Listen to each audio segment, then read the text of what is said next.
theme from Sears Radio Theater, which will be brought to you Monday through Friday on this station. Today, Cicely Tyson will enthrall you with a tale of love and hate, a drama involving human emotion.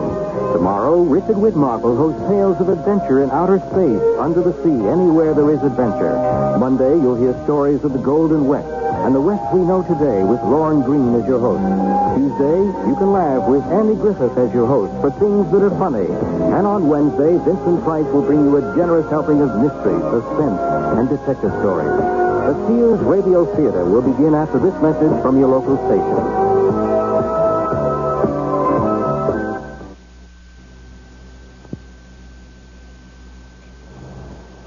This is Cicely Tyson. It's a winter afternoon on a residential street in one of those little commuter towns on the Long Island Railroad.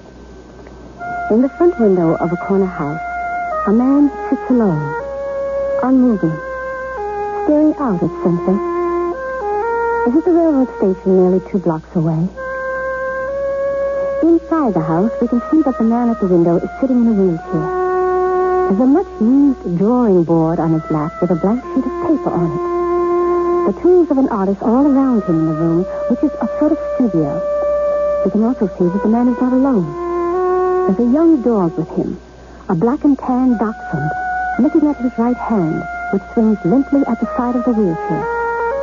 The man is crying. You can see the tears running down his face. What happened to me at the station that day? I can't walk anymore. I can't use my right arm. I can't draw anymore. I can't do anything. Why did this happen to me? Why is that damn little dog licking my hand like that? Why? And that's how we begin our story.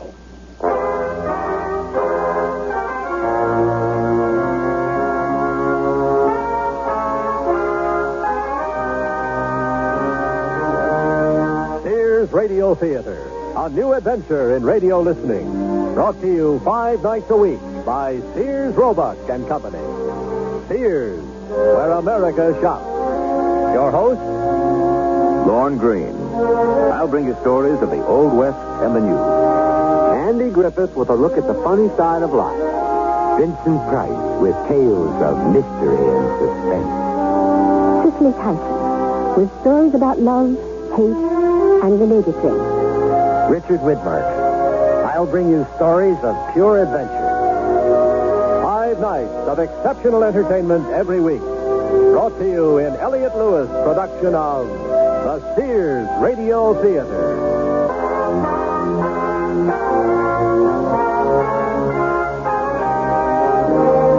Our story, Hildy, by Ted Sherdeman. Our star, Fletcher Markle.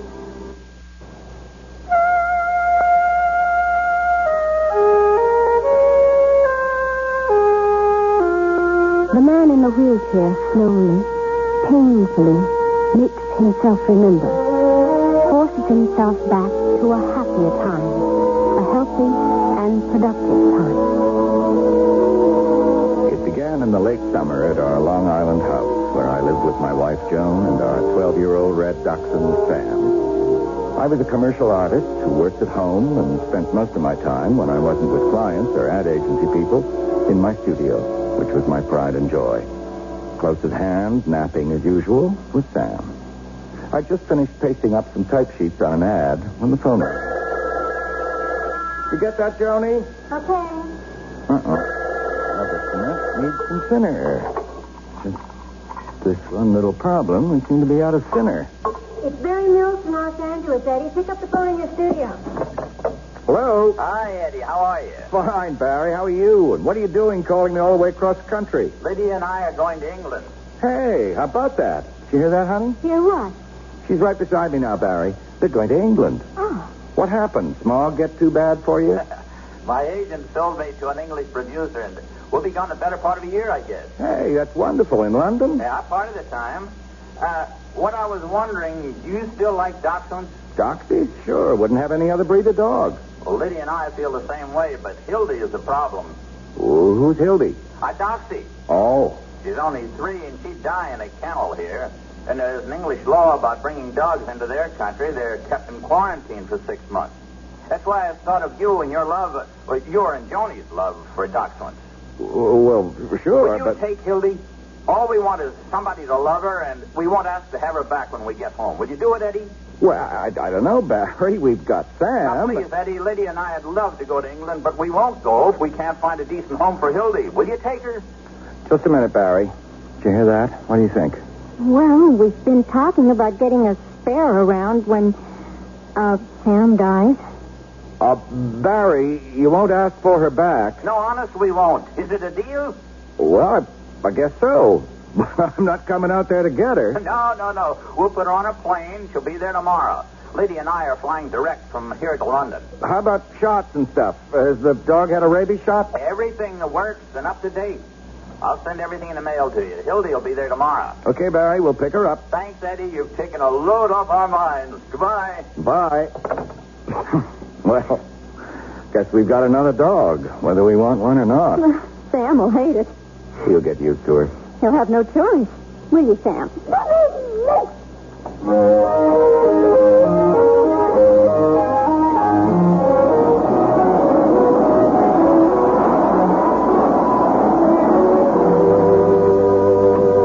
on, Joni.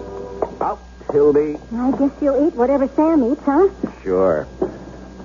Here you are, driver. Thanks, Mac. Come on, Hildy. This is your new home. Making a club to help you in the dog fight. With a rolled-up newspaper? Better be prepared.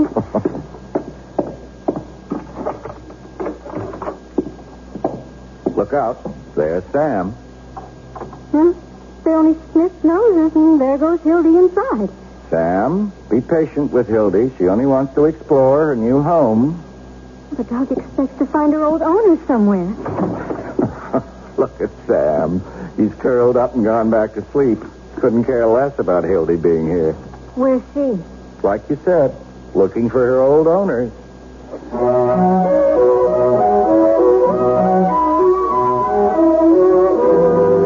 what's this?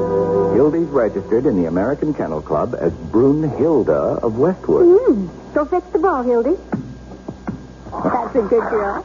And give it to me. Now sit up and I'll throw it again. Good girl. That's... Well, she's had all her shots. Says here, not due for another rabies shot for nearly 2 years. And I'm not throwing the ball for you, whether you sit up or not. At least he doesn't sit up and beg while we're at the table like Sam used to. Good old Sam. Look at him. Sound asleep. And look at her. Curled up beside him to keep him warm. I hope he makes it to Christmas. He'll be 13 then. I hope it's not an unlucky number for him.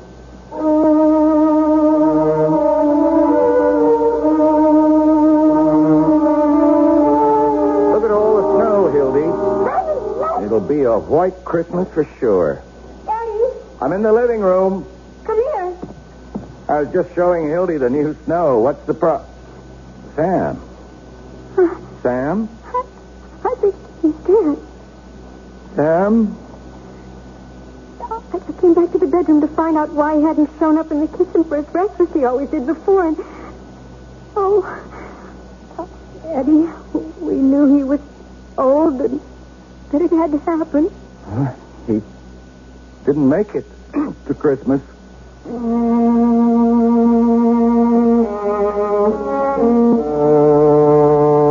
Sam's death taught us one thing, that you can't prepare for such an event. It doesn't matter whether it's all of a sudden or long in coming. There's no way to keep from remembering all the things you could have done, maybe should have done, but didn't.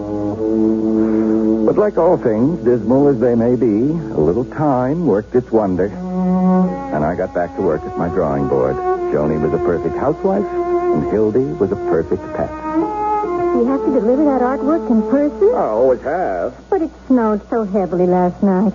I don't know whether you can even get through to the station. I've waded through snowdrifts before.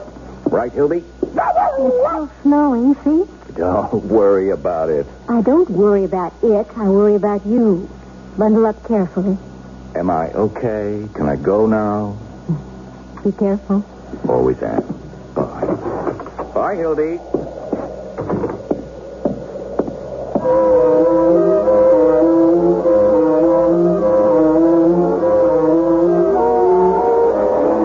What's your hurry, mister? My train. That's my train. Look at the elbows, mister. Wait for me. Wait a minute.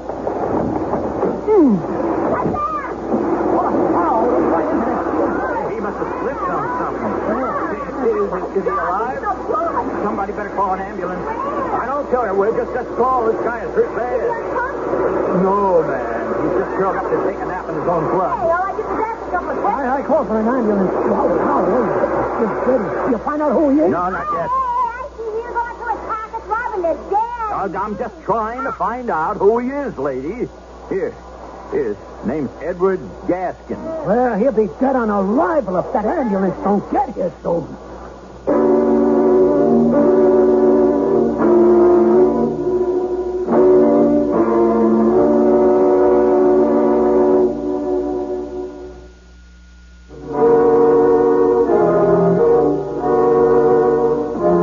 On the station platform, the snow reddening with his blood. Other commuters crowded around, some of them frightened, others wanting to give help but not knowing what to do. At last, the ambulance came and took him away.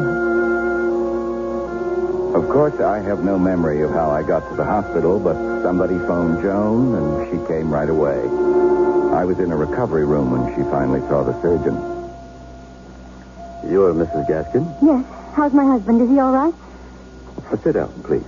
I don't even know what happened to him. Well, according to witnesses, he was running to catch a train and ran full steam into one of those steel girders on the platform. Oh, God. He did quite a job on his head, Mrs. Gaskin. Go on. But he's alive and will recover eventually. What do you mean, eventually? Just that. When can I see him? In about a week. A week? Mrs. Gaskin, I'm not sure. That's why I've asked some other neurologists to see him. But I'd be less than honest if I didn't tell you that your husband may be paralyzed on his right side and unable to speak. Oh. Why did this have to happen to Eddie? Oh.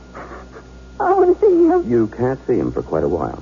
So I suggest you go on home. How long will he have to stay here?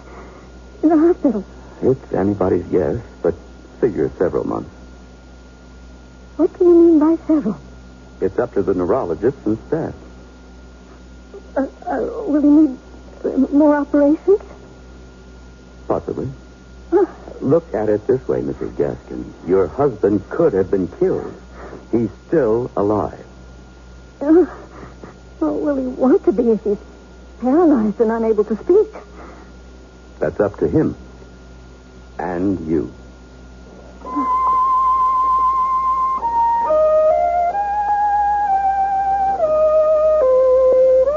I finally saw Eddie on the 6th day.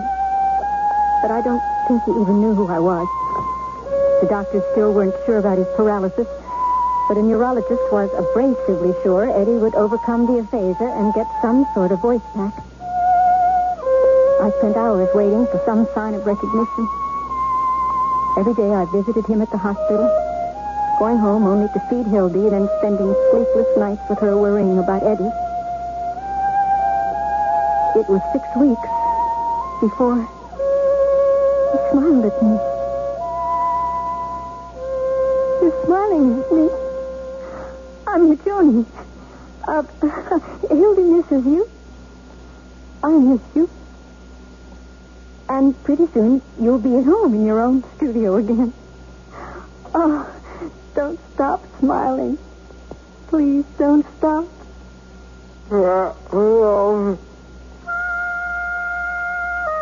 It's awful to think of words you are unable to say. Like a bad dream, but worse. To hear how I'll be in my own studio, unable to do anything. Not with a paralyzed right side. How can I ever use an airbrush again? How can I paste up a headline? I can't even use a triangle or straight edge on a drawing board without two good hands.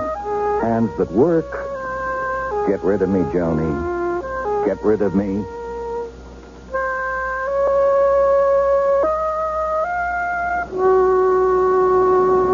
Be careful getting that wheelchair into the cab. Here, let me help, man. Thank you, driver. There you be, sir. You take good care of yourself now, Mr. Gaston. Sure, I will. Here's the address of our home, driver. Yes, ma'am. You take care of everything? Yep, you're on your way home from the hospital, Mr. Gaston. Hildy's anxious to see you. And all of your friends have called, especially George Branston. He can't wait for you to get home. And enemies. What? People who are not crippled with eager to look at me who is. It's temporary, Eddie. You've already got your voice back. In no time, it'll be as good as new. The speech therapist at the hospital was sure of it. I don't make drawings with my voice.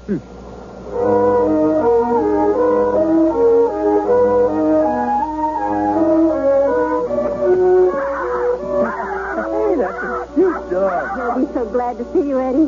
Get away from me. You hit her.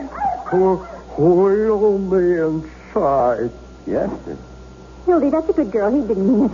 That's one way to stop a hysterical greeting I'm in no mood for.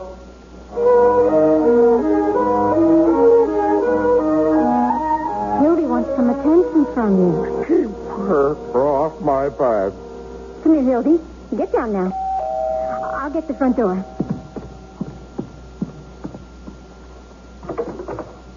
It's me. Is he home? Hi, George. We just got here. I brought my portable checkerboard. Thought he might like a game. Hi, Hildy. I doubt it, but come on in. It's George Brassine, dear. Hey, you look great. No visitors. Well, George isn't a visitor. He's an old friend. I brought the checkerboard. You want to play? You get out. I'm sorry, George. Don't make excuses for me. Oh, well, maybe another time. No time. Come on, George. Like I told you, we just got home, and he's tired. Get out of here. I didn't come over here to be insulted, eh? When you decide you'd like some company, you just phone me. What's the matter with him? He's depressed and upset because, well, he'll never draw again. With the right hand and arm, at least. But I meant it about Eddie. If and when he wants company, he can phone me. Bye, Joe.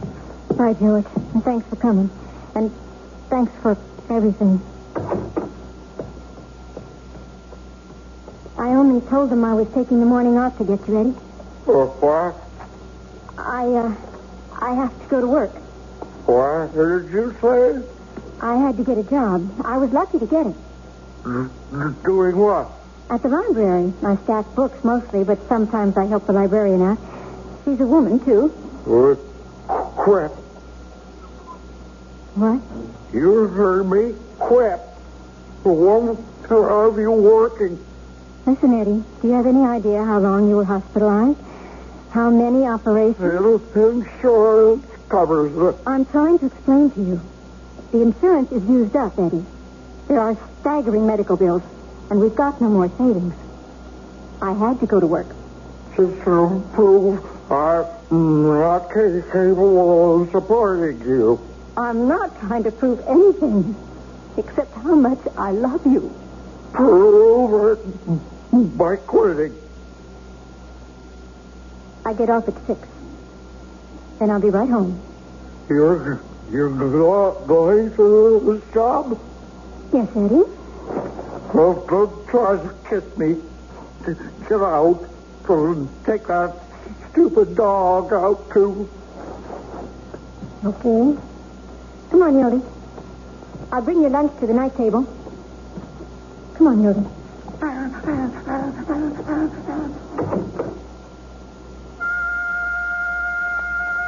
I seemed to get some kind of perverse satisfaction out of refusing to kiss Joni goodbye and ordering her and Hildy to get out. Finally came the day I contemplated suicide. Deliberately broke a water glass after I'd considered just where to slash my right wrist with the razor edge shard. Obviously, one could die from one cut wrist as well as two. It was just too barbaric to cut my throat and sever the jugular vein. Then I remembered my life insurance wouldn't pay off for suicide. Joni would be left with no money, the additional expenses of burying me, and a bloody mess in the bedroom. The real reason for not taking my life was that I didn't have the courage, or lack of it, to do it. All I got out of it was a long crying spell.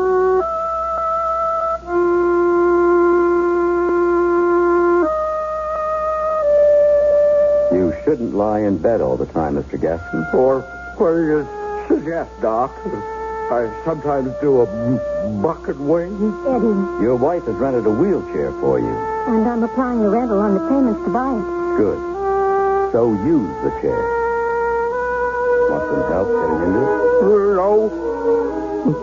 Not from you, Joan, either. I'll see you out, Doctor. Right. I recommend you at least try to use that chariot there, Mr. Gaskin.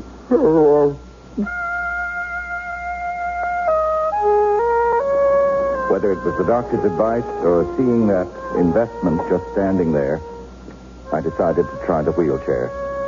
But I refused to let Joan help me into it and waited until she left for work the next morning to try out the chariot, as the doctor had called it. I managed to get out of bed, hop once on my left leg, then fall. Oh, leave me alone. Stop licking me. Get out of the room.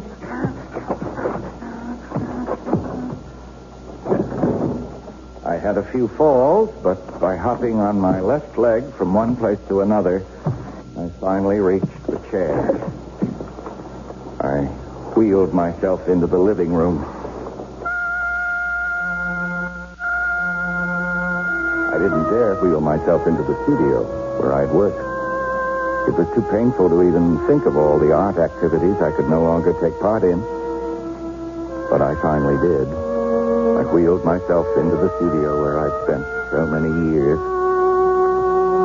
I finally picked up a piece of charcoal with my left hand and, using the paper taped to the drawing board, tried to sketch the tree I could see from the window. My efforts were so crude, I had no heart to continue. All I'd read about the great Mexican artist, Jose Orozco, losing his drawing arm and gaining fame only after he'd learned to paint with his left arm, all that depressed me instead of inspiring me. I concluded his triumph over catastrophe was due to copious quantities of tequila. Specious reasoning, of course, but we couldn't even afford a pint of the stuff.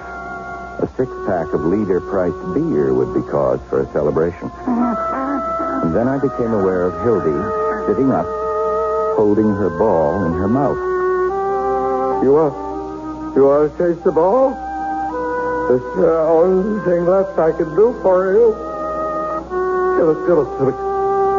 Not the right hand, Hildy. This one.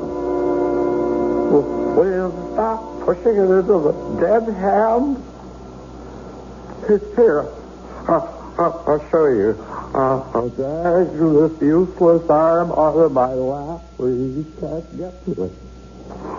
Now, give me that ball in my good hand. That's fine. Good girl.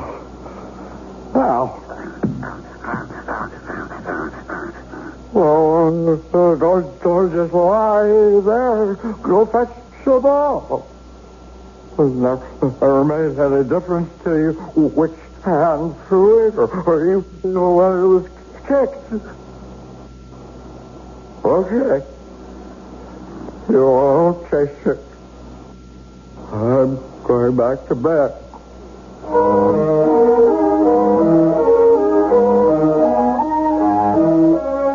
want to hear about my day at the library? No. Okay, I'll put the wheelchair beside your bed so you can get into it. Don't bother. But, Eddie, the doctor said... I heard him.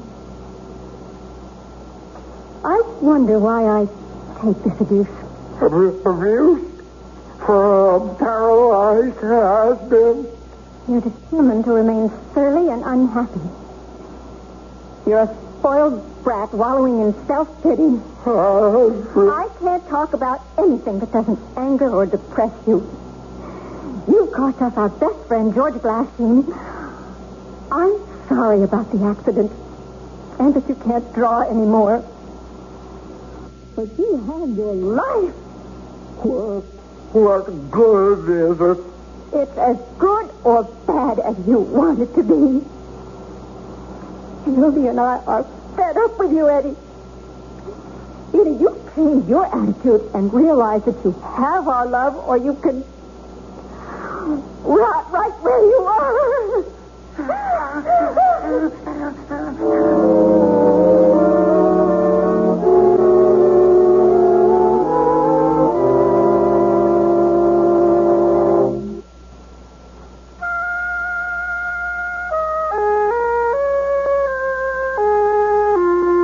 Tyson again. And here's the third act of Hildy. It was the next morning, and Joan was in the kitchen, followed around by the little doxy Hildy. Suddenly, the dog barked.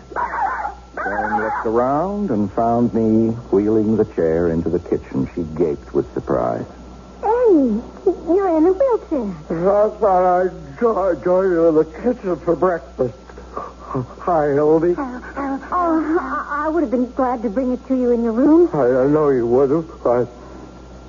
I've been thinking about our talk last night. I'm sorry, Eddie. Look, don't be.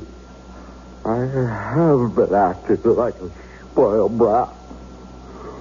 Forgive me. Oh, yes. Forgive me for saying what I did. You were right. Oh, Eddie.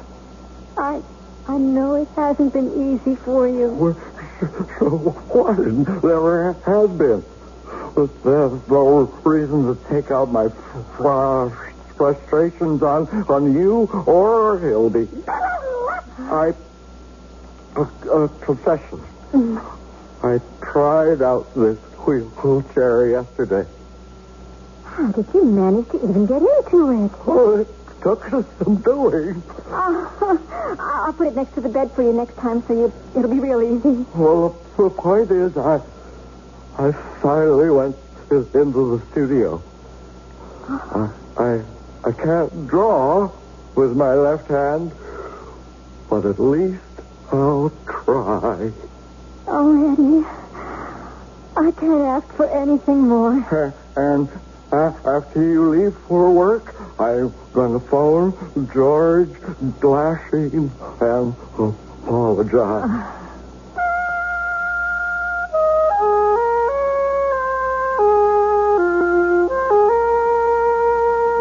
The winter came early that year and seemed to go on forever. I kept on trying to draw with my left hand, but my efforts were like a child's, far from the commercial gloss in which I'd made my way.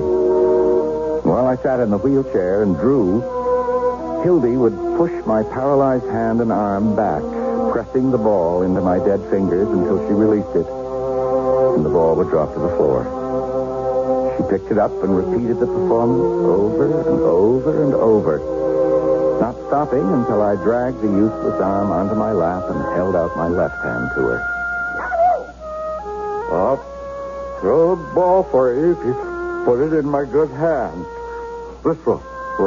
Right here, Hildy. Okay. I'll let this dead wing hang down again. You see? You push it back, Hildy, but you can't give life where there's none to give. Nobody can.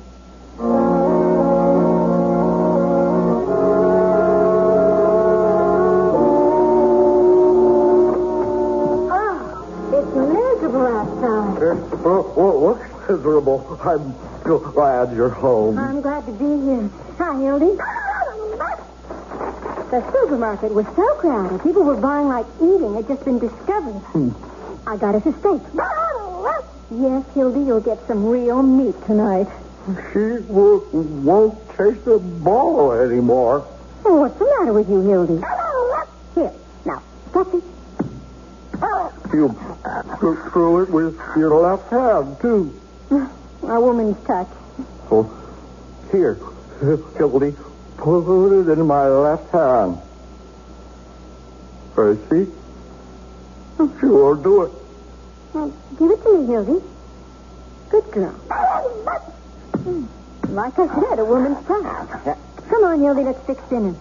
If this steak is tough, I am going to kill the butcher.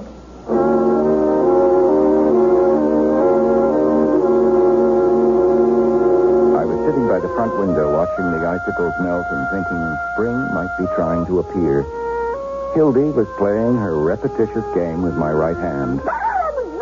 I looked at her. Her tail was wagging furiously. Then, with her nose, she nudged the right arm as far back as she could. Then she jumped aside. The arm swung forward, and I still held onto the ball. I could feel I was holding something in my hand. I tried to move the arm back, but felt nothing. Hildy nudged it back for me, then jumped aside. When it swung forward, I let loose of the ball and knew my fingers were beginning to work. Oh, Hildy, come up here. Come up on my lap so I can hug you.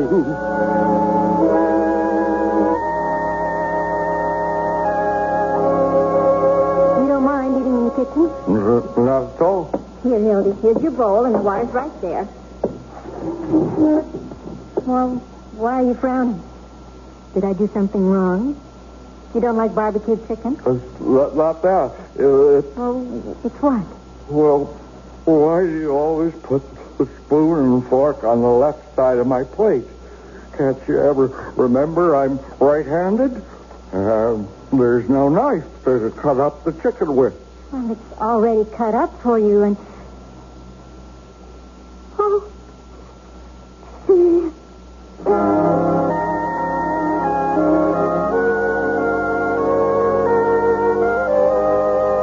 Carefully raised my right arm, picked up the fork in my right hand, awkwardly picked up some food, and spilled most of it as I tried to bring it to my mouth. Eddie. Now I'll have to learn to use this hand to feed myself all over again. Oh, Eddie. Not my doing it. All the credit belongs to Hildy. Thank you again, Hildy. Well, how did she get... How did you... Oh, Eddie, I'm so happy. She did it. Instinct, wisdom, whatever you want to call it, but something kept urging her to keep at this right hand with that ball. It wasn't just a game. She just seemed to know that if she did it long enough, I'd get this arm and hand back. And you know what else? I only know I'm so grateful. I'm going to call George Glassine tomorrow and start to go to the Y with him. Well, maybe my bad leg won't ever be as good as it was, but swimming can't hurt, and I'll feel like a whole man again.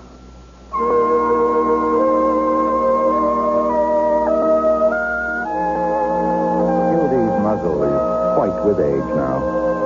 She sleeps a lot, and Joni and I know there'll come a day when she won't be here to ever chase the ball again.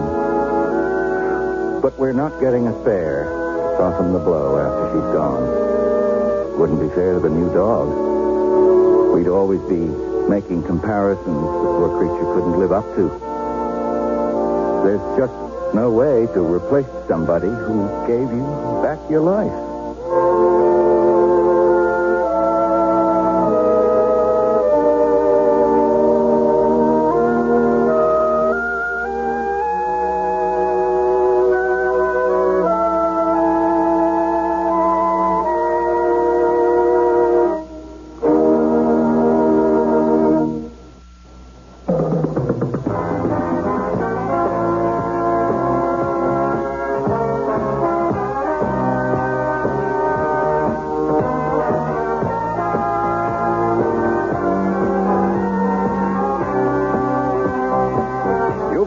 listening to Sears Radio Theater, brought to you 5 nights a week by Sears Roebuck and Company. Sears, where America shops. Hildy was written by Ted Scherdeman, produced and directed by Elliott Lewis. Your hostess was Cicely Tyson. Our star was Fletcher Markle. Also heard were Gene Howell, Lance Kolvig, Barney Phillips, Lou Krugman, Herb Rudley, and Linda Gehring. The music for Sears Radio Theater was composed and conducted by Nelson Riddle. Art Gilmore speaking. The Elliott Lewis production of Sears Radio Theater is a presentation of CDI,